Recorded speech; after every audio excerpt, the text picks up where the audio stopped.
Hello guys, I am Rajkumar Gorai. In our previous meeting, we have discussed the introduction part of the story Land of the Pharaohs of class 6. সেই introduction part থেকে আমরা জানতে পেরেছিলাম ফেরাওদের হাত ধরে কীভাবে মিশরীয় সভ্যতা আজ থেকে প্রায় 5000 বছর আগে বিকাশ লাভ করেছিল এবং কিভাবে তারা মিশরকে এক রিচ এবং পাওয়ারফুল নেশনে পরিণত করেছিল। এছাড়াও মিশরীয় সভ্যতার নানান বিবরণ বিশদ আলোচনা সেই ইন্ট্রোডাকশনের পার্টের মধ্যে আমরা সেরে ফেলেছিলাম।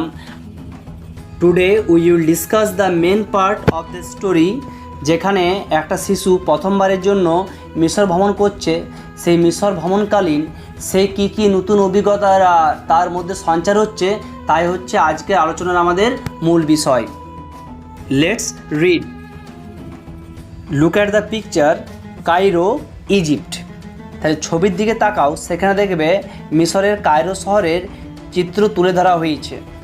কায়রো, তো Cairo is the capital of Egypt and the largest city in the Arab world. Cairo হচ্ছে মিশরের রাজধানী। The city Cairo was founded in the year 969 ADE by Fatimid dynasty. Cairo is associated with the ancient Egypt as the famous Giza pyramid complex is located there. প্রাচীন মিশরের সাথে Cairo শহরের একটা নিবিড় সম্পর্ক রয়েছে, কারণ গিজা পিরামিড কমপ্লেক্স খানিকটা দূরেই অবস্থিত। Cairo Egypt's capital is set on the Nile river.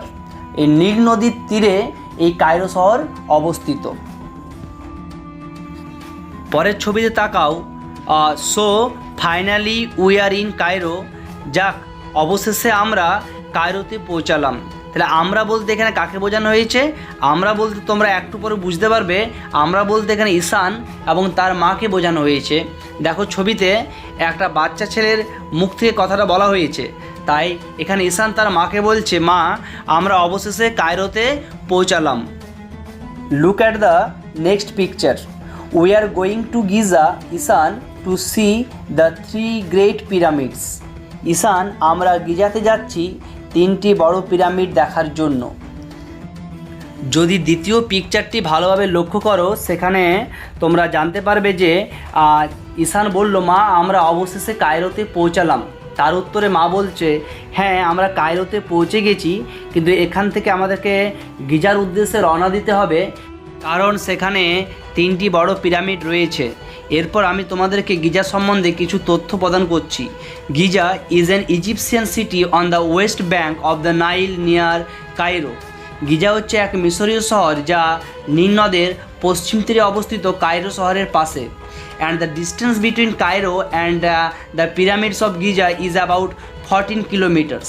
The Giza Plateau is home to iconic Egyptian monuments including 3 tall pyramids. এবং এই গিজা, এই শহরটা 642 খ্রিস্টাব্দে প্রতিষ্ঠিত হয়েছিল। Look at the next picture. পরবর্তী ছবির দিকে তাকাও। এখানে কিন্তু ছবিতে কোনো বাক্য তুলে ধরা হয়নি, কারণ ঈশান আর তার মা গিজার উদ্দেশ্যে রওনা দিয়েছেন। তারা কায়রো থেকে গিজার উদ্দেশ্যে রওনা দিয়েছেন। কায়রো থেকে গিজার দূরত্ব হচ্ছে 14 কিলোমিটার এবং সেই দূরত্বটা তারা এই ছবিতে কভার করছে, তাই এক্ষেত্রে ছবির মধ্যে কোনো বাক্য বা সেন্টেন্স লেখা হয়নি। Look at the next picture. What's A pyramid? মা, পিরামিড কি? এক্ষেত্রে যদি তোমরা 3 নম্বর চিত্রটা ভালোভাবে লক্ষ্য করো, সেক্ষেত্রে ঈশানের মা ঈশানকে বলেছিল, আমরা গিজার উদ্দেশ্যে রওনা দেব, কারণ সেখানে বড় বড় 3টা পিরামিড রয়েছে। এই টার্ম পিরামিড, এটা ঈশানের কাছে অজানা, তাই ঈশান তার মাকে জিজ্ঞেস করছে, মা, পিরামিড কি? ছেলের প্রশ্নের উত্তরে মা কি জবাব দিচ্ছে সেটা দেখা যাক। A pyramid is a huge triangular monument, the burial ground of the pharaohs. Pyramid একটি বিরাট ত্রিভুজাকৃতি স্মৃতিসৌধ, ফেরাওদের কবরস্থান। Look at the term pyramid. দেখো মা পিরামিডের সংজ্ঞা দিচ্ছে যে পিরামিড কি। ঈশান জানতে চেয়েছে, তার উত্তরে মা বলল, pyramid, A pyramid is a huge triangular monument, the burial ground of the pharaohs. The word huge means vast or large in size. Triangular means tribhujakirti, like a triangle, and monument means স্মৃতিসৌধ, a memorial of the dead. So what is pyramid? Now pyramid is a huge triangular monument, the burial ground of the pharaohs. Pyramid একটি বিরাট ত্রিভুজাকৃতি স্মৃতিসৌধ, ফেরাওদের কবরস্থান। এরপর ঈশান জানতে চাইছে অ্যান্ড হু ইজ এ ফেরাও, আর ফেরাও কে বা কারা। তোমরা ইতিমধ্যে জেনে গেছো যে ফেরাও কে বা কারা, কারণ সেটা আমি ইন্ট্রোডাকশন পার্টে আলোচনা করেছি। কিন্তু the term pharaoh is unfamiliar to Ishan. Ishan এই ফেরাও শব্দের সাথে পরিচিত নয়, তাই সে তার মাকে জিজ্ঞেস করছে, মা ফেরাও কে বা ফেরাও কাদের বলা হয়। দেখো তার উত্তরে মা বলছে, a pharaoh is an Egyptian king, the pharaohs lived around 5000 years ago. Pharaoh হলেন একজন মিশরীয় রাজা, প্রায় 5000 বছর আগে ফেরাওরা বাস করতেন। তোমরা এটা আগে জেনে গেছো ইন্ট্রোডাকশন পার্টে যে আমরা কি বলেছিলাম, the word pharaoh is the common title of the monarchs of the ancient Egypt, এবং তাদের রাজবংশ শুরু হয়েছিল খ্রিস্টপূর্বাব্দ 3150 থেকে 30 BCE, এবং তাদের রাজত্বকালে কিভাবে মিশর এক শক্তিশালী দেশে পরিণত হয়েছিল সেটা আমরা ইন্ট্রোডাকশন পার্টেই জেনেছিলাম। এবং তাদের রাজত্বে আজ থেকে প্রায় 5 বছর আগে মিশরীয় সভ্যতার বিকাশ লাভ করেছিল। এরপর ঈশান বলছে, we are going to see so many interesting things, I wish father had come with us. আমার মনে হয় আমরা অনেক মজার জিনিস দেখতে চলেছি, আর বাবা যদি আমার সাথে আসতেন তাহলে খুব ভালো হতো। তাহলে ঈশান তার বাবাকে খুব মিস করছে, because he wants that his father should accompany him to witness such interesting things that they are going to see now. Next picture, the prize I won at the singing competition entitled only to for a sponsored tour of Egypt. Your father wanted you and me to come. গানের প্রতিযোগিতায় আমি যে পুরস্কার পেয়েছিলাম তাতে শুধুমাত্র দুজনের মিশর বেড়ানোর খরচ দেওয়া হয়েছে। তোমার বাবা চেয়েছিলেন যেন আমি ও তুমি এখানে আসি। সেন্টেন্সটা দিকে ভালোভাবে তাকাও, এক্ষেত্রে আমরা কিছু নতুন শব্দ পেলাম। Entitled, entitled means, what does the word entitle mean? It means to give someone a legal right or a just claim to receive or do something. তাহলে কাউকে কোনো কিছু করার অধিকার দেওয়া, দ্যাট ইজ এন্টাইটেলড। আর কম্পিটিশন মিনস কন্টেস্ট। আর sponsored এই শব্দের অর্থ কি না, provide funds for a project or particular event. তাহলে এখান থেকে আমরা বুঝতে পারলাম যে ঈশানের মা একজন গায়িকা, সে একটা সিঙ্গিং কম্পিটিশানে পুরস্কার জিতেছিলেন। সেই পুরস্কার জেতার ফলে কোনো একটা কোম্পানি একটা ট্যুর স্পন্সর করেছিল ঈশান এবং তার মাকে। সেক্ষেত্রে মাত্র দুজনের অধিকার দেওয়া আছে যারা মিশর ভ্রমণ করতে পারবে এবং সমস্ত খরচ করবে ওই কনসার্ন কোম্পানি। মাত্র দুজনের জন্যই এই অধিকারটা দেওয়া হয়েছিল, এবং ঈশানের বাবা চেয়েছিলেন যাতে ঈশান এবং তার মা মিশর ভ্রমণ করে। এরপর ঈশান আর তার মা গিজাতে পৌঁছে গেছে। হঠাৎ ঈশান দেখতে পায় একটা পাথরের মূর্তি। সেই পাথরের মূর্তিটা তার কাছে অজানা, তাই সে তার মাকে জিজ্ঞাসা করছে, হোয়াটস দ্যাট মা, মা ওটা কি? এরপর দেখো ওর ছবি দেওয়া রয়েছে ওই রক স্ট্যাচু, যে জিনিসটা ঈশান জানতে চাইছে সেটা আসলে কি এবং মা তার কি উত্তর দেয় সেটা পরবর্তী ছবিতে দেখা যাক। দেখো ওর মা কি উত্তর দিচ্ছে, বলছে that is sphinx Ishan, it's a rock statue with a human head and a lion's body. Ishan, ওটি স্ফিংস, এটি হলো একটি পাথর নির্মিত মূর্তি যার মাথাটি মানুষের এবং শরীরটি সিংহের। তাহলে এক্ষেত্রে দেখো তোমরা একটা নতুন টার্ম পেলে, স্ফিংস। তো স্ফিংস এটাকে গ্রিক পুরাণে একভাবে উল্লেখ করা হয়েছে, আর ইজিপশিয়ান স্ফিংসে আরেকভাবে উল্লেখ করা হয়েছে। এই দুটোর মধ্যে কিছুটা পার্থক্য বর্তমান, সেটা আমরা আলোচনা করব। গ্রিক পুরাণে স্ফিংস বলতে নারীর মুখ ও সিংহের দেহবিশিষ্ট ডানাওয়ালা দানবকে বোঝানো হয়েছে। In Greek tradition the sphinx has the head of a woman, the haunches of a lion and the wings of a bird. She is mythicized as treacherous and merciless. সেক্ষেত্রে Greek পুরাণে একে স্বৈরাচারী ও নির্দয় রূপে তুলে ধরা হয়েছে। Those who cannot answer her riddle suffer a fate typical in such mythological stories as they are killed and eaten by this terrible monster. Greek পুরাণে বলা হয়েছে স্ফিংসের ধাঁধার উত্তর যারা দিতে পারতো না তাদেরকে সে জ্যান্ত চিবিয়ে খেত। The deadly version of a sphinx appears in the myth and drama of Oedipus. Unlike the Greek sphinx which was a woman, the Egyptian Sphinx is typically shown as a man. In addition, the Egyptian Sphinx was viewed as benevolent but having a ferocious strength, similar to the malevolent Greek version. কিন্তু Egyptian ফিনিক্সকে পুরুষ রূপে তুলে ধরা হয়েছে।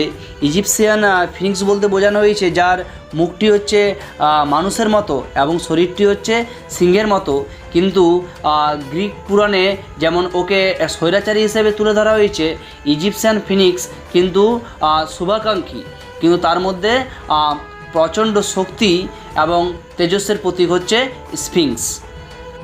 Look at the term Sphinx, এবং ওর মা কী বলছে, it's a rock statue with a human head and a lion's body. The Sphinx represents intelligence and strength, it guards the pyramids. Sphinx হলো বুদ্ধি ও শক্তির প্রতীক, এটি পিরামিডগুলোকে পাহারা দেয়। তার মা স্ফিংস সম্পর্কে ঈশানকে আরও তথ্য প্রদান করে এবং বলে যে স্ফিংস এটা হচ্ছে বুদ্ধি ও শক্তির প্রতীক। So what does Sphinx represent? Now the Sphinx represents intelligence and strength and it guards the pyramid. এগুলো পিরামিডকে গার্ড বা পাহারা দেয়। Now look at the next picture. It is going to be a quite long walk in the sun. Wait here. I will go and fetch a couple of sandwiches and water from the car. মনে হচ্ছে কড়া রোদে বহুক্ষণ হাঁটতে হবে, এখানে অপেক্ষা করো, আমি গাড়ি থেকে কয়েকটি স্যান্ডউইচ ও জল নিয়ে আসছি। তোমরা সকলে জানো যে Giza is also a part of a desert, একটা মরুভূমির অংশ, এবং সূর্য ভীষণভাবে কিরণ দিচ্ছে, তাই অনেকটা পথ ওদেরকে হাঁটতে হবে, তাই ওদের জল এবং খাবার প্রয়োজন। তাই ঈশানের মা বলছে তুমি এখানে অপেক্ষা করো, আমি গাড়ি থেকে কিছু স্যান্ডউইচ এবং জল নিয়ে আসছি। দেখো এক্ষেত্রে একটা নতুন তোমরা খাবারের নাম পেলে, sandwich.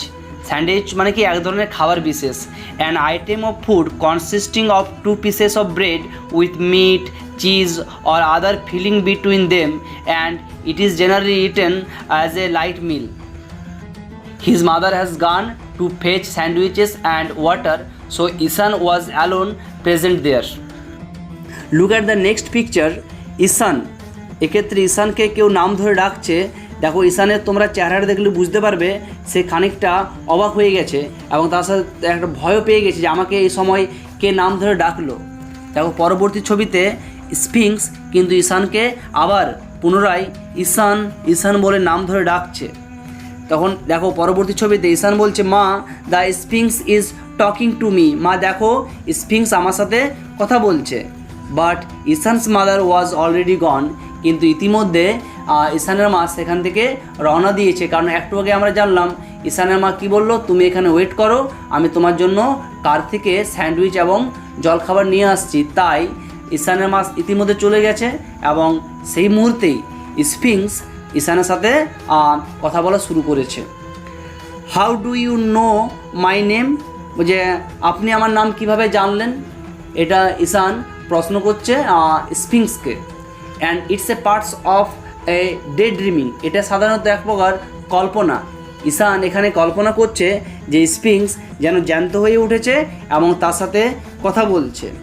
I know many things, I know you are Ishaan from Raiganj. দেখো তার উত্তরে কি বলছে, স্ফিংস বলছে যে আই নো ম্যানি থিংস, আমি অনেক কিছু জানি। আমি আগেই বলেছি Sphinx represents intelligence and strength, তাই বলছে যে আমি অনেক কিছু জানি। আমি এটাও জানি যে তুমি ঈশান, তুমি রায়গঞ্জ থেকে এসেছো। ইউ স্টাডি ইন ক্লাস 6, তুমি 6ষ্ঠ শ্রেণীতে পড়ো। Do you want to know the story of this place, এই যে তুমি এখানে দাঁড়িয়ে আছো গিজাতে, এখানকার তুমি বা মিশর, এখানকার তুমি ইতিহাস জানতে চাও। দেখা যাক তার উত্তরে ঈশান কি বলছে, যে I don't like studying history, আমি ইতিহাস পড়তে মোটেই পছন্দ করি না। I can't remember dry facts, ইতিহাস শুধুমাত্র কিছু সত্য ঘটনা নিরসভাবে তুলে ধরে, সেই ঘটনাগুলো আমি মনে রাখতে পারি না। I will show you something you will never forget. Close your eyes and open them again. Sphinx তার উত্তরে বলছে, আমি আজ তোমাকে এমন কিছু দেখাতে চলেছি যেগুলো তুমি কখনোই ভুলবে না, তাই তোমার চোখগুলো বন্ধ করো এবং সেগুলো পুনরায় ওপেন করো। এবং স্ফিংস যেভাবে বলল সেই উপদেশ পালন করলো আমাদের ঈশান। দেখো ঈশান ছবিতে তাকাও, সে তার অনুরোধ মতো তার চোখগুলো বন্ধ করেছে অ্যান্ড ওপেন দেম এগেন, তারপর পুনরায় চোখগুলো খুলল। পরবর্তী ছবির দিকে তাকাও। Ishan, Egypt is the gift of the river Nile, you are standing by the Nile, now close your eyes and open them again. Ishan, মিশর হলো নীল নদের দান, তুমি এখন নীল নদের ধারে দাঁড়িয়ে আছো, এবার চোখ দুটি বন্ধ করো এবং আবার খোলো। মিশরীয় সভ্যতার অগ্রগতির পিছনে নীল নদের যে অপরিসীম ভূমিকা রয়েছে তা আমাদের সকলেরই জানা। তাই এক কথায় বলা হয় মিশর হলো নীল নদের দান। এবং ইতিহাসে বিভিন্ন ক্ষেত্রে মিশর হলো নীল নদের দান এর উপর টিকা বা ব্যাখ্যামূলক প্রশ্ন আসে। এরপর আমাদের মনে প্রশ্ন জাগবে যে why is the river Nile so important to the ancient Egyptians? Because it provided water, food, transportation, excellent soil etcetera. Sphinx তার ক্ষমতার বলে এখানে ঈশানকে নীল নদের পাশে নিয়ে এসেছে, যাতে ঈশান স্বচক্ষে নীলনদকে দেখতে পারে এবং তার নীলনদ সম্পর্কে তার ধারণা যাতে আরও স্পষ্ট হয় এবং মিশরীয়দের জীবনে নীলনদের যে কী প্রভাব তা যাতে ঈশান ভালোভাবে বুঝতে পারে, তাই একটা প্র্যাকটিক্যাল ভিউ দেওয়ার জন্য ঈশানকে নিয়ে এসেছে নীলনদের পাশে স্ফিংস তার ক্ষমতার বলে। স্ফিংসের কথা মতো ঈশান তার চোখগুলো পুনরায় বন্ধ করে এবং তারপর চোখগুলো পুনরায় সে খুলে। এরপর দেখতে পায় ঈশান যে সে এক মিশরীয় রাজসভায় পৌঁছে গেছে এবং স্ফিংস তাকে বলছে যে around 5000 years ago a great civilisation flourished in Egypt, mainly led by the pharaohs, the kings were wise. আজ থেকে প্রায় 5000 বছর আগে প্রধানত ফেরাওদের নেতৃত্বে মিশরে এক মহান সভ্যতা বিকাশ লাভ করেছিল। রাজাগুলো খুবই জ্ঞানী ছিলেন। এটা তোমরা ইন্ট্রোডাকশন পার্টে জানতে পেরেছিলে যে আজ থেকে প্রায় 5000 বছর আগে ফেরাওদের নেতৃত্বে প্রাচীন মিশরে এক মহান সভ্যতা বিকাশ লাভ করেছিল এবং ইজিপশিয়ানরা ফেরাওদের গড কিংস রূপে গণ্য করত করে যে শুধুমাত্র রাজারাই জ্ঞানী ছিল না, the soldiers were brave too, সোলজাররাও বা সৈনিকরাও খুব সাহসী ছিল। এরপর তাকাও যে ancient Egypt was also a land of prosperity and festivals. প্রাচীন মিশর অগাধ ধনসম্পদ ও বিভিন্ন উৎসবের দেশ ছিল। ছবিতে দেখে মনে হচ্ছে ঈশান যেন সেই উৎসবের মধ্যে নিজেকে সামিল করে নিয়েছে। এরপরের ছবিতে তাকাও। Oh sphinx tell me about the pyramids. দেখো এখানে ঈশান আঙ্গুর খেতে খেতে বলছে, ও স্ফিংস আমাকে পিরামিডগুলো সম্বন্ধে কিছু বলো। পরবর্তী ছবিতে তাকাও, সেক্ষেত্রে দেখবে স্ফিংস ঈশানকে পিরামিডের দিকে নিয়ে যাচ্ছে এবং পিরামিড কি তার সম্বন্ধে একটা ধারণা দিচ্ছে। The pyramids were funerary edifices of the pharaohs. Pharaoh Khufu's pyramid is the biggest pyramid. ফ্যারাওদের কবরের উপর নির্মিত স্মৃতিসৌধগুলি পিরামিড নামে পরিচিত। ফ্যারাও কুফুর পিরামিডটি বৃহত্তম পিরামিড। এক্ষেত্রে দেখো আমরা দুটো নতুন টার্ম পেলাম, একটা ফিউনারি আর একটা edifice. So what does the word funerary mean? Funerary শব্দের অর্থ কী না হচ্ছে related to the religious ceremony of burying or burning a dead body. একটা মৃত শরীরকে কবর দেওয়ার পর যে ধর্মীয় ক্রিয়াকলাপ আছে তাকে বলা হচ্ছে ফিউনারি। আর এডিফাইস মানে কি? এডিফাইস মানে হচ্ছে a large impressing building. So if you look at the definition of pyramid that was provided by Sphinx, the idea will be cleared. The pyramid were funerary edifices of the pharaohs. ওই মিশরীয় রাজাদের কবরের উপর নির্মিত স্মৃতিসৌধগুলি pyramid নামে পরিচিত এবং সেখানে একটা পিরামিড রয়েছে খুফুর পিরামিড, যেটা হচ্ছে সবচেয়ে বৃহত্তম pyramid. Now look at the next picture. Before the burial, the bodies of the royal persons had to go through mummification. কবর দেওয়ার আগে রাজাদের মৃতদেহগুলোকে মমি করার প্রক্রিয়ার মধ্য দিয়ে যেতে হতো। তাহলে এক্ষেত্রে আমরা একটা নতুন টার্ম পেলাম, সেটা হচ্ছে mummification. So what is mummification সেটা আমরা পরবর্তী লাইনে জানতে পারবো। Mummification is the way to make a mummy. একটা যখন আমরা মমি তৈরি করি, সেই মমি তৈরি করার পদ্ধতিটাকে বলা হচ্ছে mummification. The Egyptian priest found a way to preserve the dead bodies.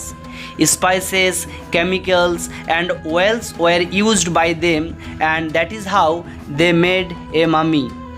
তাহলে মিশরের পুরোহিতরা মৃতদেহগুলোকে সংরক্ষণের এক উপায় বের করেছিলেন। তারা বিভিন্ন ধরনের মশলা, রাসায়নিক দ্রব্য এবং তেল ব্যবহার করতেন। এভাবে তারা মামি তৈরি করতেন। এক্ষেত্রে ঈশান যেন স্বচক্ষে সেই জগতে পৌঁছে গেছে যেখানে একটা রয়্যাল পার্সনের বডিকে মামিফিকেশনের মধ্য দিয়ে যেতে হতো, এবং ঈশান এখানে স্বচক্ষে দেখছে যে কীভাবে বিভিন্ন মশলা, রাসায়নিক দ্রব্য ব্যবহার করে একটা ডেড বডিকে প্রিজার্ভ করা হয়। Look at the next picture. Here Sphinx is providing more information about Egypt. Look, that's the queen Nefertiti, perhaps the most beautiful queen of Egypt. দেখো, উনি হলেন রানী নেফারতিতি, সম্ভবত মিশরের সবচেয়ে সুন্দরী রানী। She was regarded as the most beautiful lady of Egypt at the time. পরবর্তী ছবিতে তাকাও। ঈশান এখানে তুতেনখামুন স্ট্যাচুর সামনে দাঁড়িয়ে আছে এবং স্ফিংক্স ওকে তুতেনখামুন সম্বন্ধে কিছু ইনফরমেশন প্রোভাইড করছে। দেখো কি তুতেনখামুন সম্বন্ধে স্ফিংক্স ঈশানকে কি বলছে। He is king Tutankhamun who died in his teens, his body is preserved as a mummy. তিনি হলেন রাজা তুতেনখামুন, তিনি কৈশোরে মারা যান, তার দেহটি মমি করে সংরক্ষিত করা আছে। তাহলে এক্ষেত্রে দেখো, টিনস মানে কি? কৈশোর। যাদের বয়স 13 থেকে 19, সেই এজটাকে বলা হচ্ছে টিন এজ। তো সাধারণত ওই বয়সটাকে কৈশোর রূপে আমরা চিহ্নিত করে থাকি। তো তুতেনখামুন তার কৈশোরে মারা গিয়েছিলেন এবং তার দেহটি মামি রূপে সংরক্ষিত করা আছে।